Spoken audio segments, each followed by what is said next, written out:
Welcome to the Buick Outdoors Podcast. I'm your host, Sheldon, and on this podcast, we dive deep into the outdoors. We discuss hunting and fishing techniques, give you tips and tricks, tell stories, and everything in between to help you enjoy the outdoors. This podcast is brought to you by Northbound Gear. Northbound Gear makes some of the best affordable outdoor gear on the market today. I have all of their pants, their tactical jacket, and the Apex jacket. I can't say anything but good things about their clothing, and I wear this stuff daily.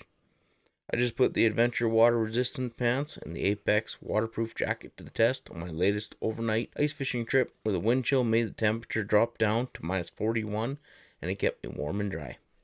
If you want to check out their lineup of clothing and accessories, head over to northboundgear.co and use my promo code Sheldon15 at checkout to receive 15% off your order. That's northboundgear.co and use my promo code Sheldon, the number 1 and the number 5 at checkout to save 15% off your order. Hey everyone, welcome back to another Buick Outdoors podcast.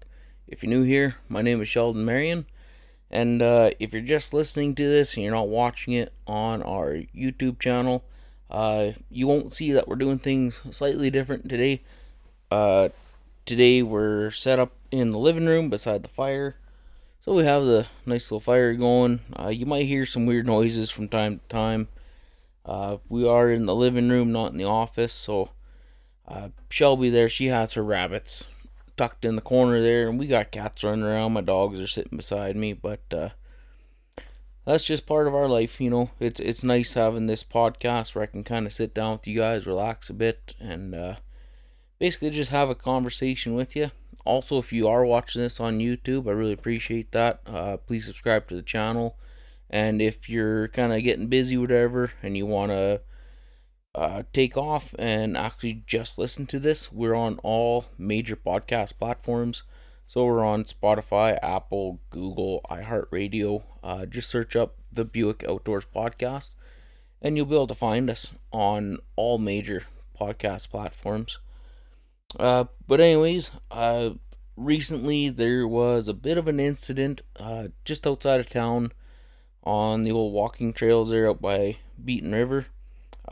Somebody was walking their dog, and apparently the dog got caught up in a coyote snare, and boy, that caused a lot of fear in a lot of people there.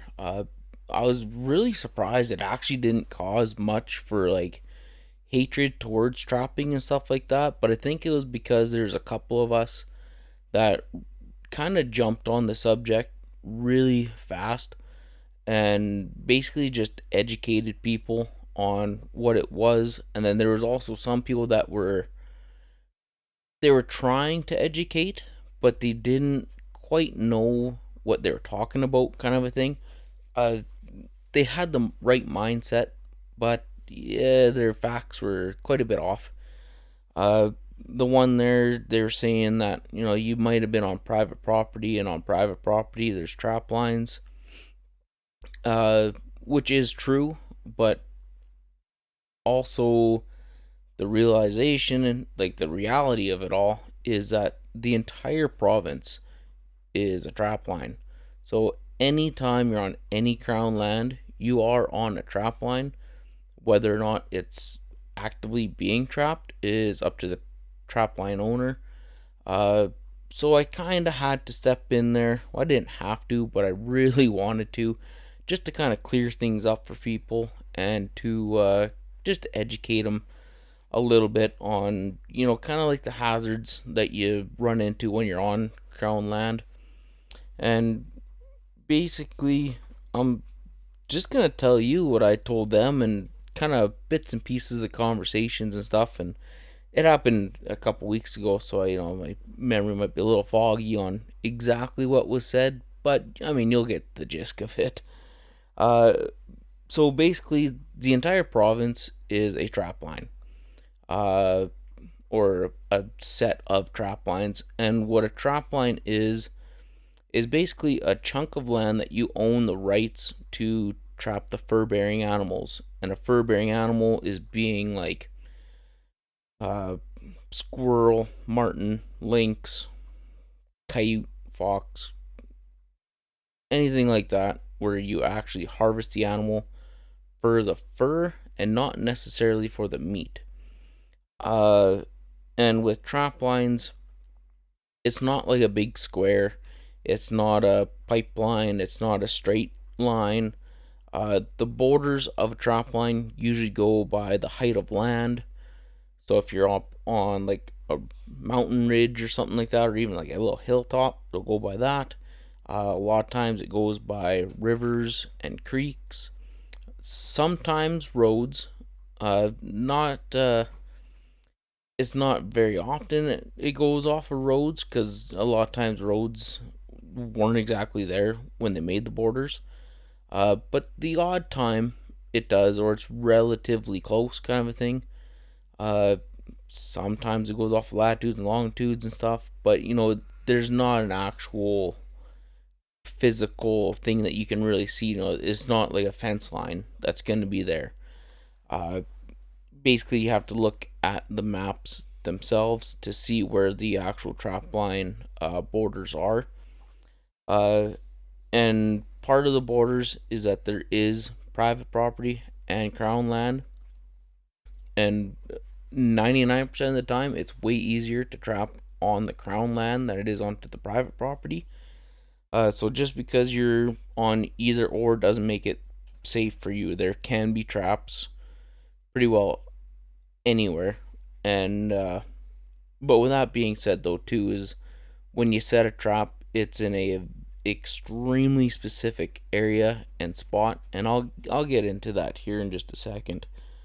Uh, but yeah, the trap lines are everywhere, but it's nothing to freak out about or to be worried about. Uh, when you're on crown land and you own the rights, or you have permission from the trapline owner to trap on that line, technically speaking, you can set a trap almost anywhere.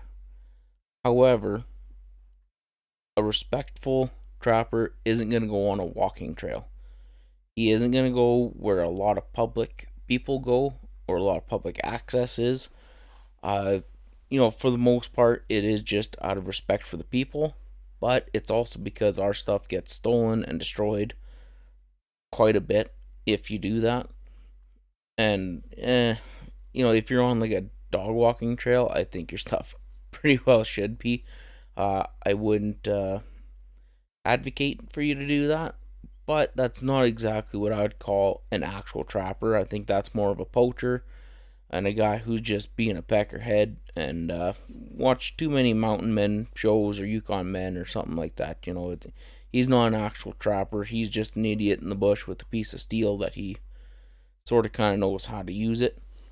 But when you are trapping, you want to trap where the animals are going to be. Now, on a walking trail, there's not going to be a whole lot of coyotes or lynx or whatever it is your target animal is.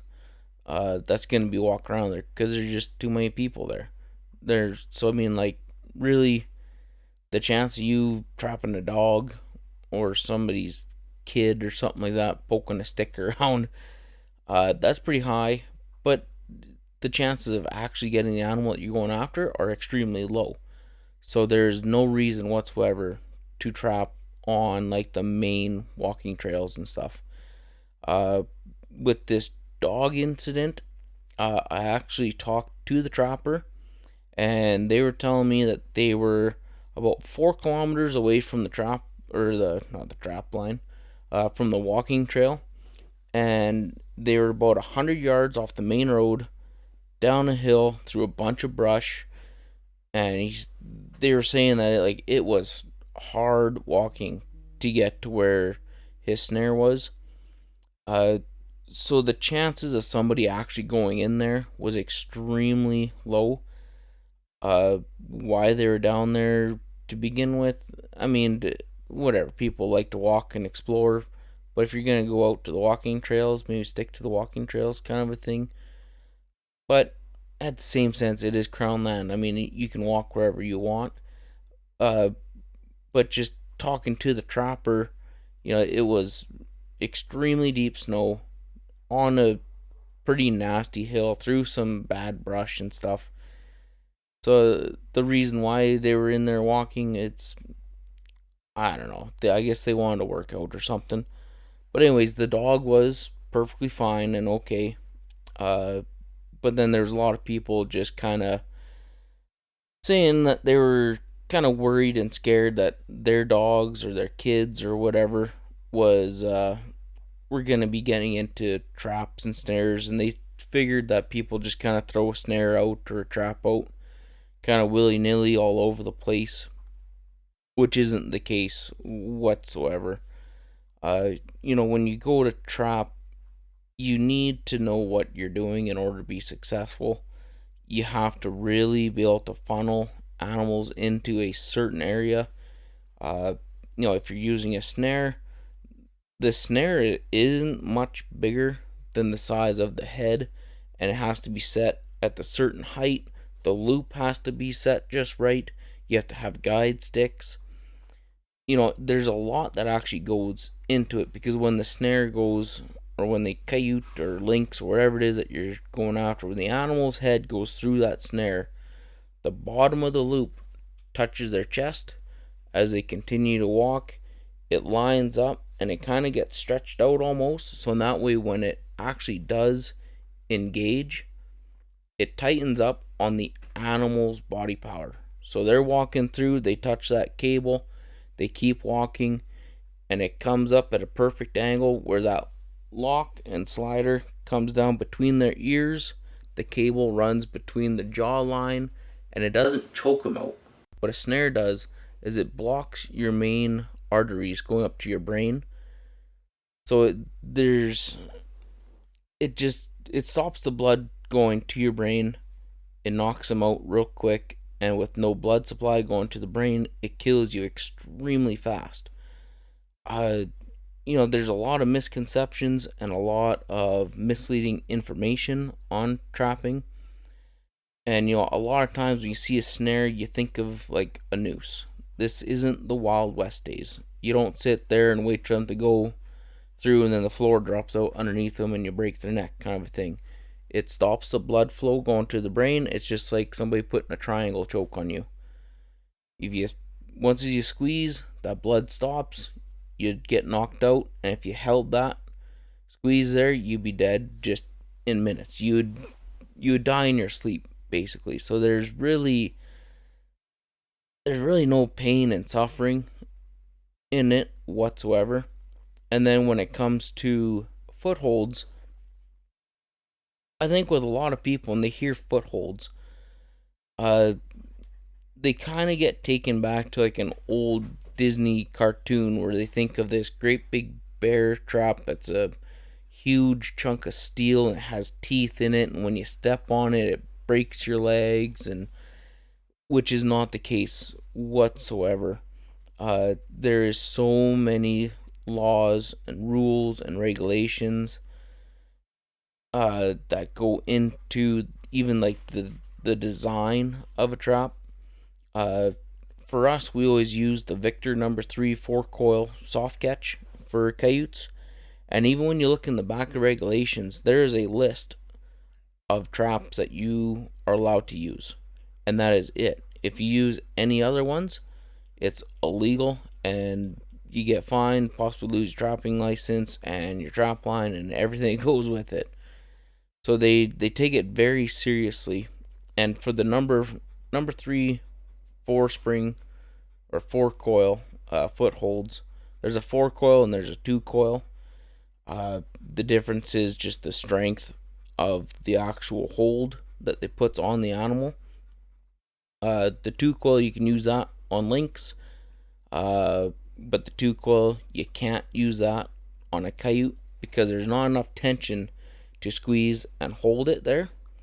And with the soft catch, they're called a soft catch because on the metal jaws that close up on its foot, there's actual rubber pads across the entire length of the jaw on both sides. So in that way, the metal can't squeeze onto their paw and freeze. The rubber doesn't freeze onto their skin. They're designed to catch them between the top of the pad and the bottom of their toes. There's that sweet little spot there on a dog's foot where it'll just grab them and it holds them there. It doesn't dig into them, doesn't do anything like that. It just holds them. It's not designed to hit any big chunks of bone on their ankle or anything like that. And when you're an actual trapper, you have to know exactly where to set it and how to set it. You have to pick the right path. You have to guide them into the correct spot, because when that trap is set, it's only about 5 inches wide. The pan itself that actually sets the trap off, it's only about 2 inches wide. So you have to make sure that that animal, when it comes in and steps down, it steps down on that little 2-inch circle. So you have to know what you're doing. You don't just throw out a trap willy-nilly and hope that it catches something. And then also when you're setting your trap, you have to anchor it so when you catch them, they can't just take off running and you follow drag marks in the snow. It's solidly anchored there. With ours, we had a spring in the chain. So you had an anchor, it came up to a spring, that spring was connected to your trap. That way there's a little bit of give. And again, it's another legal requirement, right? If it's just a solid anchor, when they hit that, you could potentially start to rip and tear their skin and stuff, depending on how hard they pull. But with the spring there's a lot of give, so they can come to the end, hit the end, and that spring kind of, it lightens that pull.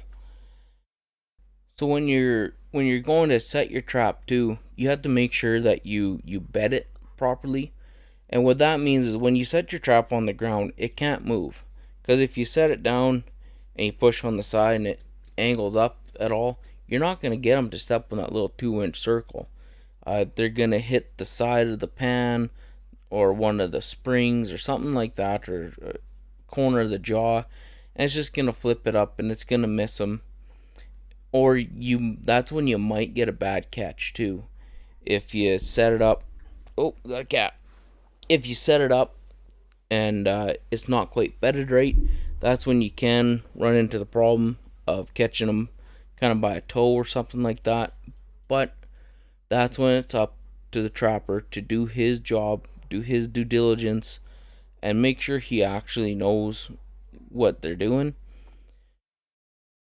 Do you want to become part of the Buick Outdoors team, represent one of the best Northern BC YouTube channels, and help us grow? If you do, then check out our brand new online store. We have a bunch of new merch set up and ready to sell. We have everything from hats, shirts, sweaters, cups, mugs, backpacks, pillows, and the list goes on.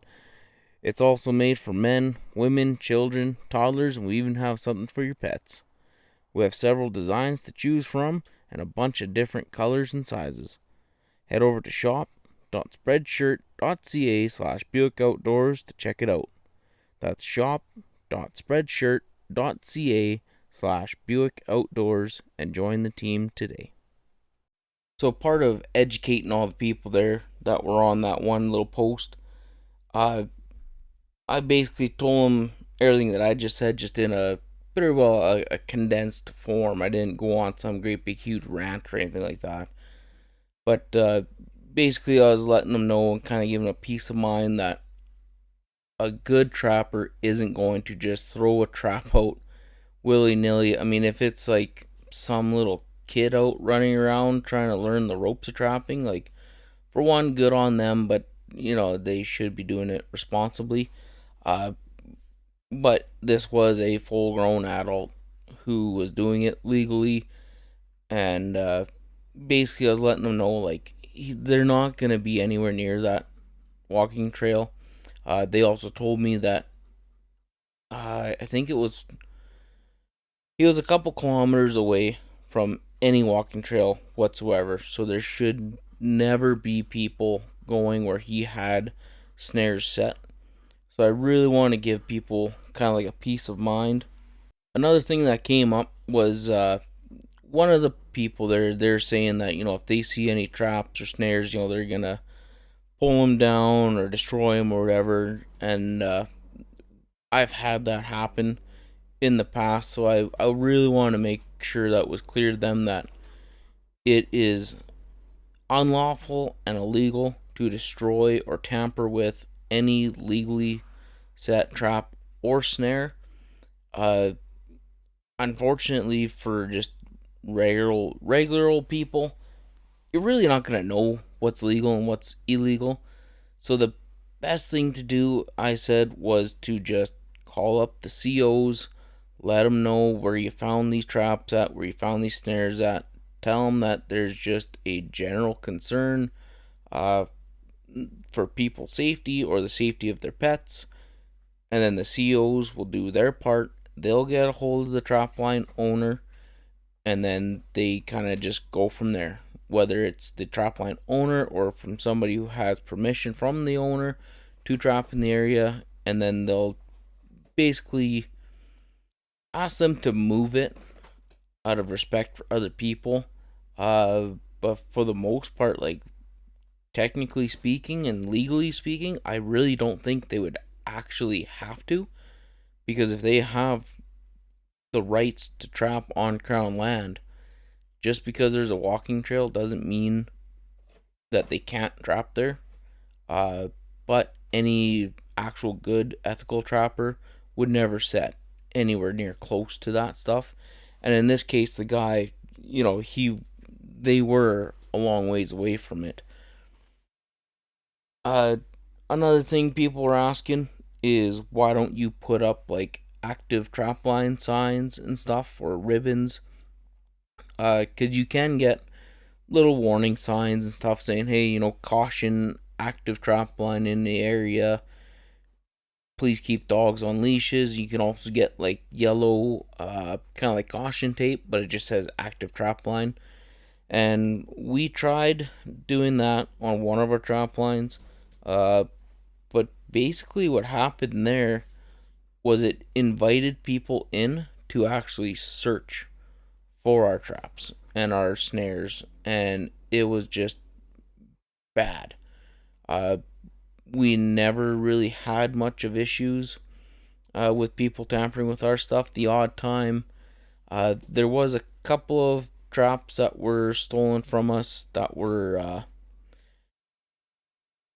some side roads that we would just set them on like a stump set on the side of the road in the ditch. Not very far, but it was places where like nobody drove, anything like that. Like they didn't plow it in the winter. For the most part, sometimes they did, because there would be like one pipeline header, like way in the back, kind of a thing. So for us, it was easy access. But also where we were trapping, it's not like a place where the general public frequently use. If you were in that area, it was because you went out for a evening drive or whatever, and just happened to come across this road, kind of a deal. Uh, and we had some traps stolen from us, whether it was somebody out driving around, operator in the area. Who knows? Until you actually catch the person, you have no idea why they're there, what they were doing, or what their intentions are. So then we did try putting up a sign, and as soon as we put up that sign, it was almost kind of like the word spread around that there's somebody out here trapping, and then it just brought in more traffic. And again, it was a place where you don't go there unless you go there for a reason. Uh, and then we were starting to run into issues and trouble, so we just removed all that. And ever since then, if I talk to trapper who even remotely kind of considers putting up those signs, I just say, hey, don't do it. Uh, the only thing that I would recommend is, if you have a cabin, put up a sign on the cabin itself saying, this is a trapper's cabin, please use respect, please don't steal my stuff. Even though that happens quite a bit too. We've had several items go missing from our cabin. When there was a big forest fire happening there, we talked to the forestry people. They said, if you set up like a 1,000-gallon water tank, have it full of water, have a Honda trash pump there, and hoses and stuff set up. If the fire gets near your cabin, we know where it is now. We'll go in there. You have all the equipment there. We'll turn everything on. We'll hose everything down, and we'll contain the fire at the cabin. We said, okay, no problem. We hauled in a 1,000-gallon water tank, and then in the box of my Ranger, we had another, I think it was a 50-gallon water tank. No, maybe it was a 100-gallon. Anyways, it was a small water tank, and we would take my Ranger out to one of the ponds. We had a little 12-volt electric water pump. We slowly filled up the water tank in the Ranger. We drive that to the cabin, and we slowly fill up that 1,000-gallon tank. And then when everything was all said and done, we had water lines and hoses and pumps all sitting there, and gas, everything like that, ready for if the fire did get there. I think it was about 2 days after the fire kind of slowly started to die off, the wind changed, everything was looking optimistic, so we went back in there, and somebody actually went in there, stole the hoses, stole the pump, and stole our gas. So that wasn't very nice of them. We've also had people steal our fire pit. We've had people steal our firewood. We've had people go into our one shed and steal stuff out of there. We had trail cameras set up. The one time, usually we would run like 3 cameras. One right at the cabin, one pointing at the other camera, and then one at the trail coming in. People came in, stole 2 out of the 3. The third one got a picture of them, and we dealt with the problem. We got our stuff back, and everything was kind of hunky-dory. But, it's just amazing to me at what people will steal from you. And, a lot of times, too, it's just little petty stuff. Our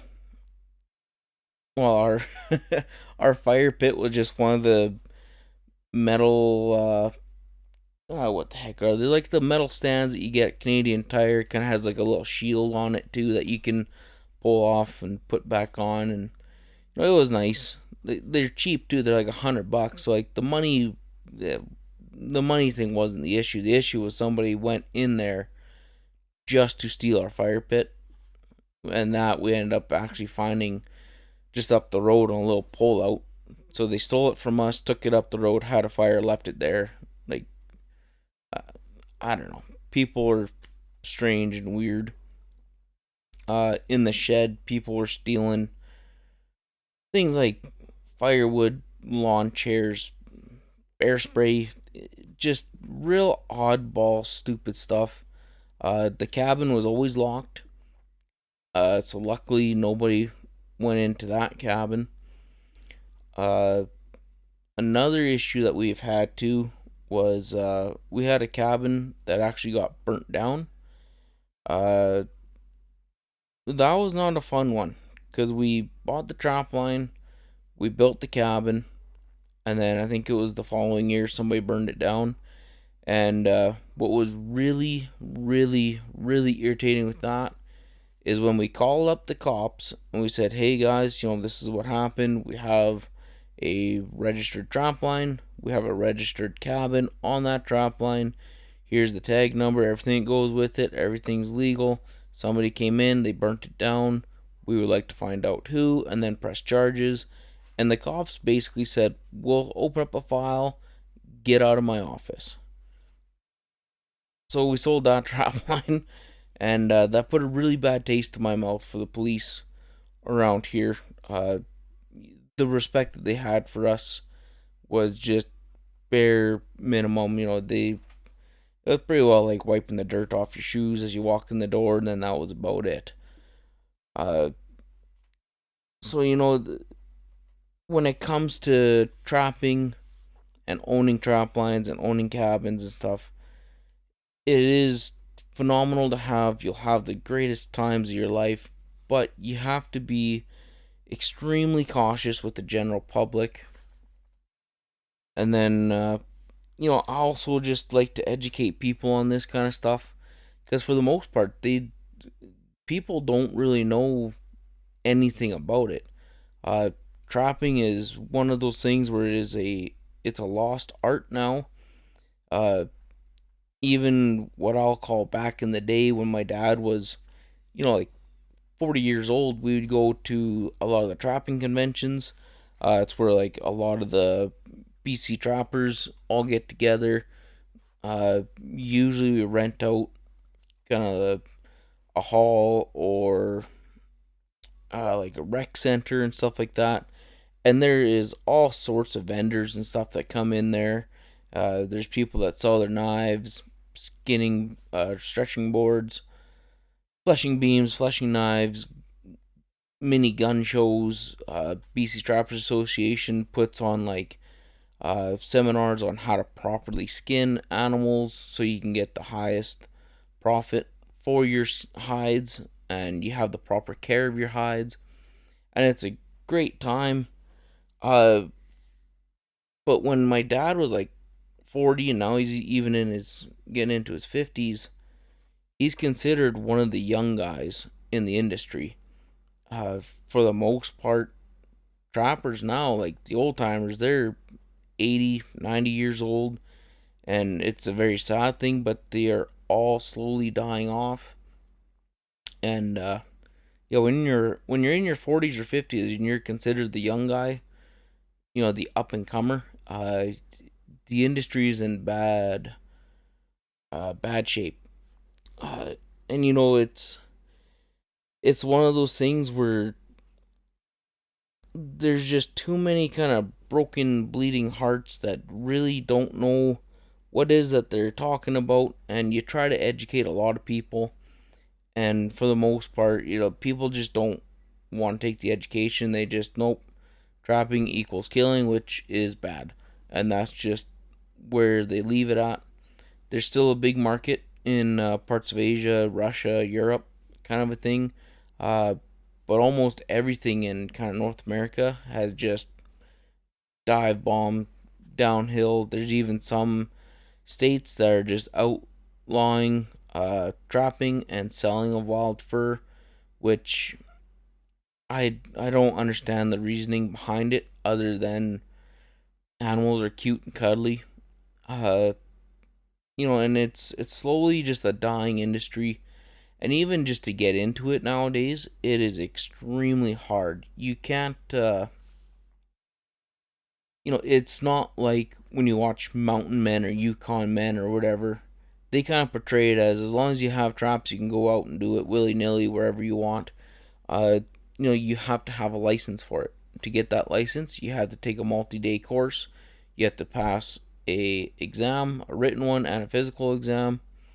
And then when you submit your paperwork to get your trapping license, it has to go through the natives and the province. They both have to approve it. And then once you have that, you still don't own any rights to trap anything anywhere. You just have a trapping license. So then you have to either get permission from trapline owners, public landowners, or you buy your own trapline. If you do want to trap on private, you have to get a special. It's not exactly a permit, but it's like a clause on your trapping license. So if I want to trap around, say, Buick, when I submit my trapping license, it has to say that you have to check the box saying that you want to trap on private property, and then you have to put the management unit of the private property. So around here, it's management unit 745. So if they say, yep, you're approved to trap on private property in the management unit 745, I can't go over to Cecil Lake area and trap on private property over there because that's a different management unit. That's 732, I think. I'd have to look again, but. And then also, when you're on private property, you have to check your traps every single day. Every 24 hours, you have to check your traps. Now, that doesn't sound like a lot of work. However, if you're actually doing it, man, it is a ton of work. That is a full time job. Every 24 hours, you have to make your loop, whether you're driving, quadding, walking, whatever. And you have to check your traps. Uh, if you are on Crown Land, it's every 3 days. And again, it's a lot of work. Well, it's every 3 days for a live catch. So like a foothold, you have to go every 3 days, which I actually like that, because if you set it on Sunday and you catch something on Monday and you don't come back until the next Saturday, that poor animal, he's gonna be there for quite a long time before you put him out of his misery, because would be miserable. However, if you set it on Sunday, you catch him on Monday, you're back on Tuesday, say. Really, they had a boring day or two. Then you go out, you take care of business. Now, if you want to take the route of actually owning your own trap line, for some reason, uh, they are extremely expensive nowadays. Uh, hey, buddy, my cat's here purring. It wasn't too long ago you could buy a trap line for $5,000 to $10,000. Now that same trap line would probably run you, depending on the area, $20,000 to $60,000, and some don't even come with a cabin. If you want a cabin, again, you have to go through all the proper legal requirements. You have to submit a permit to the government saying where you want the cabin to be at. They approve it, then they send you a tag for that cabin, and then your cabin can only be a certain size. I want to say it can only be 200 or 260 square feet. I can't remember. It's like a 12 by 14 or something like that is like the biggest cabin you can legally build. But even a small cabin like that, it's still going to run you, well, these days, probably about $20,000 to build it. And then when you're out trapping too, you need a reliable vehicle, you need a reliable sled or quad, whatever it is that you're using. Because for the most part, if you're trapping, you're not downtown, or you're not 5 minutes from town. You're out in the bush. So you don't want some old clunker piece of junk machinery that's going to break down eventually. You're gonna want something that's gonna keep you safe. You don't really have to worry too much about it. Especially parts of the areas that we were trapping. We were almost to the end of the 73 road. Now the 73 road ends at kilometer 143. We were way up there, and then our line out there, it was an 80-mile loop. So if we're in the middle of the loop and our sled died, it was 40 miles either way back to the cabin. So you want to make sure that your sled isn't going to die. So you're going to want something either brand new or pretty close to brand new. So now not only are you looking at spending, say, $30,000 on a trap line, you also need a reliable truck. Say, I don't know, say another 30,000, and then a reliable sled. Say that's 10,000. So you're already into it for 70 grand. Well, plus the license and the course. The course is $250. Your license is another, I want to say $400 if you do it for 5 years. And then you have all your traps too. You can't do an 80-mile trap line with a dozen traps. And a dozen, I don't even know the price of traps anymore. They were expensive. Like a single wolf trap or a single beaver trap. It's this, you use the same one. I want to say those were 50 or $60 for one. So then if you're out trapping wolves or beavers, you're going to want at least a dozen. 12 times 50, that's quite a bit of money. Same thing with conibears for marten. You not only need your conibear, but you also need the box. You can do like a running pole set, but very, very, very few people use those around here. Everybody uses marten boxes, and those are made out of, for the most part, plywood. And then you need all your bait, your lures, buddy. You need all your bait and lures, and like it is a ton of money. So, it's no wonder why people just aren't getting all that excited to get into trapping. And then when all of this is said and done, you have to spend your entire winter trapping. You can't just set traps and go, well, maybe in a couple weeks I'll come back and check it all. And it doesn't work that way. As soon as you set that first trap, you're committed. So now if you had any other plans or anything like that for the winter, just cancel them all, because once you're trapping, you're trapping. That's your life for the winter. And for the most part, it is fun, and it's worth missing out on all this other stuff. But if you're like a real social person, it's not going to happen. Like, it takes a very, very certain person to actually enjoy trapping and enjoy the whole process. And then when you do catch stuff, with the fur market in the tanks and not very many people actually buying fur nowadays, the prices have dropped. Even being able to sell your fur has dropped, because before everybody wanted it, where now there's a handful of people that actually want it, and once they have what they need, they're not going to continue buying it, or if they do, it's going to be for pennies, and they're just going to have an overstock. So a lot of times, if you catch, well, the last bad one was beaver, you could send a dozen beaver to the market or to the auction, and if they sold, you're doing good already. And when they sold, it was like $8. $8 for a beaver, for the amount of work that goes into it, is, you're making probably about 2 cents an hour. The amount of work that goes into trapping is absolutely phenomenal. Just getting out there, setting your traps, checking them, staying legal, and then you have to skin them.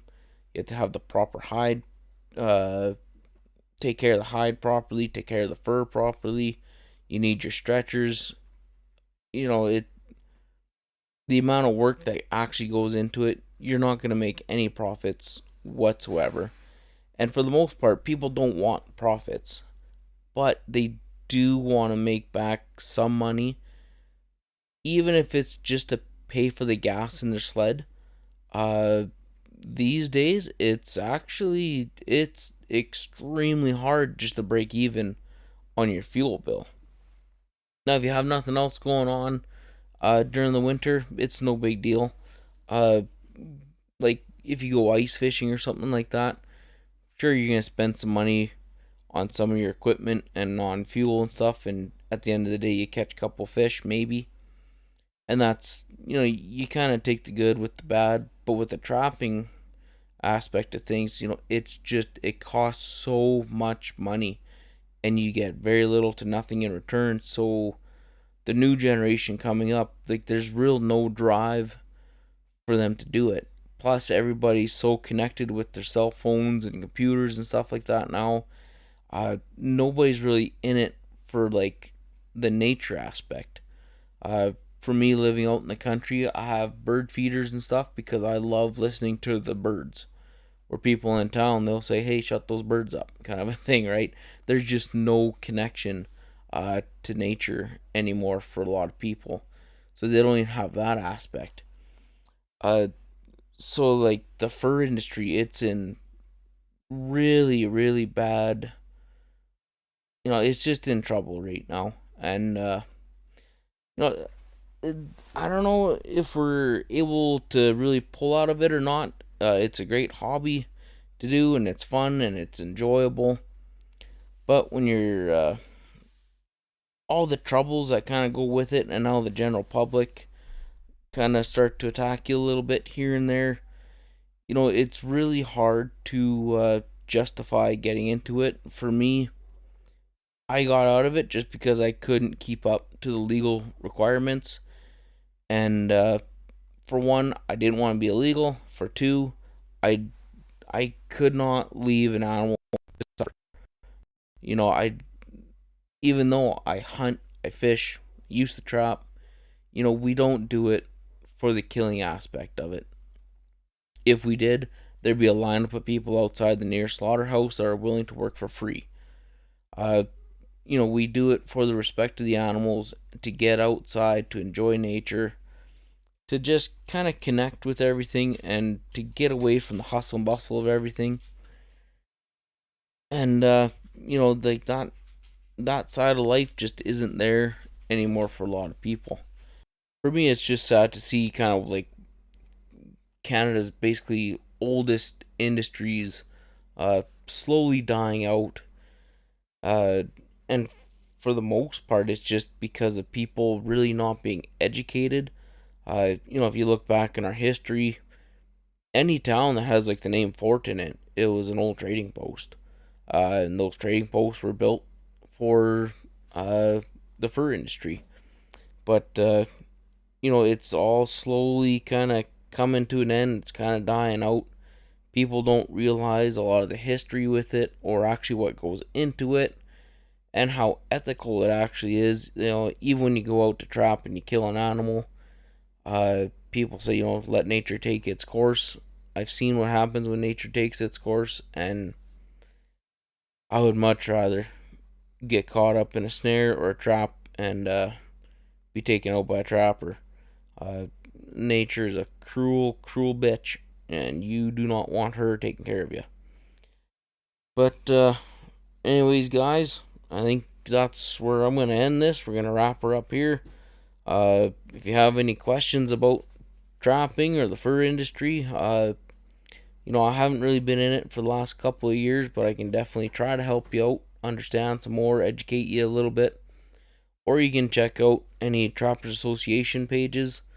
For me around here, it's the BC Trappers Association.